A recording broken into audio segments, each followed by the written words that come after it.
Hey guys, it's Marco.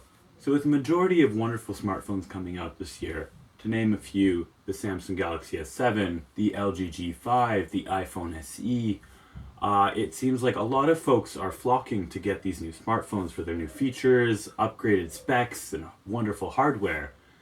But I, for one, have felt like I haven't really needed to update my phone.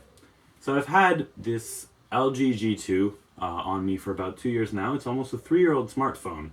And I just want to go to show exactly how wonderful and easy to use it is still, even to this day.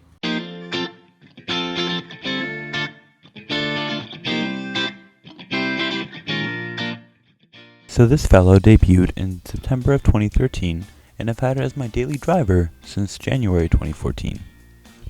It's a bit unique with its design philosophy, namely the buttons on the back for power and volume, which take a few days to get used to, but are quite comfortable after that.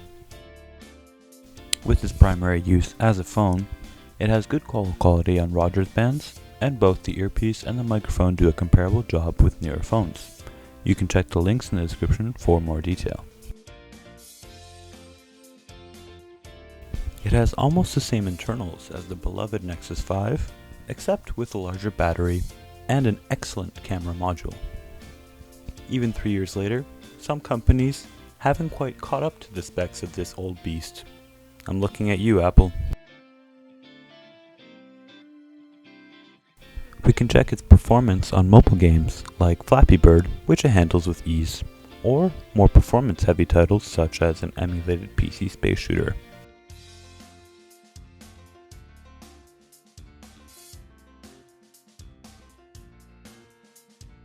Alright, let's get more practical.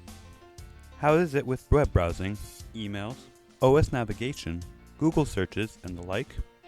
Well, you can see how buttery smooth it operates on a day-to-day basis.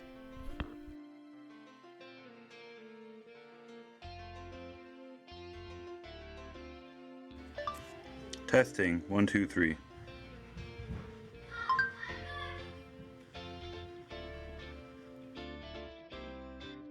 Now it's running Android KitKat, but can be upgraded to Lollipop, and if you don't like the stock LG UI, you can install custom launchers through the Play Store.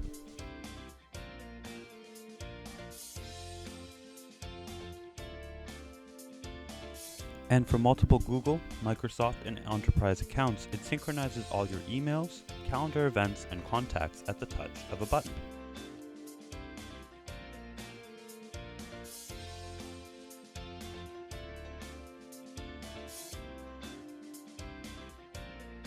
It plays full 1080p videos beautifully and can stream both Netflix and YouTube videos. For the ultimate media experience, there are even options to stream to a nearby television with Google Chromecast technology.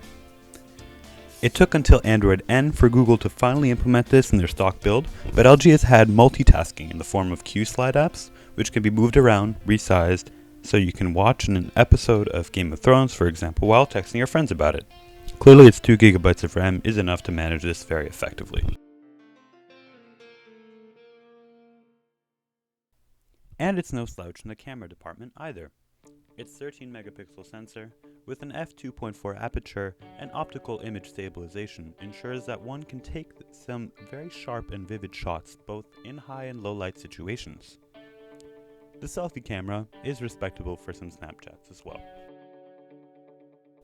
I've included some video taken with the device that shows off its dynamic range. It can shoot full 1080p at up to 60 frames per second, which is plenty for social media.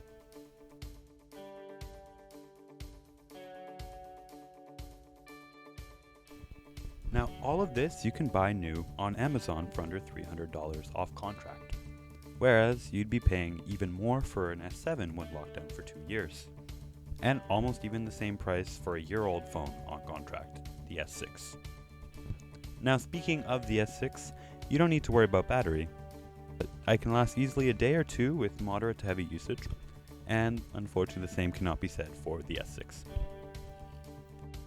This old phone does many things well, but it even has some features you wouldn't think you would want until you've actually tried it. One example is the guest mode, which you can use to limit access to certain applications, for children for example. Or Quick Memo, which lets you screenshot and scribble notes down for later.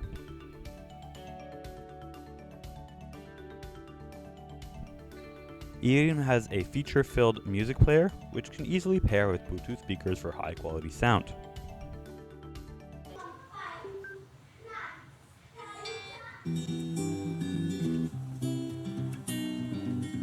And even an infrared sensor, which can be programmed to function like a universal remote control.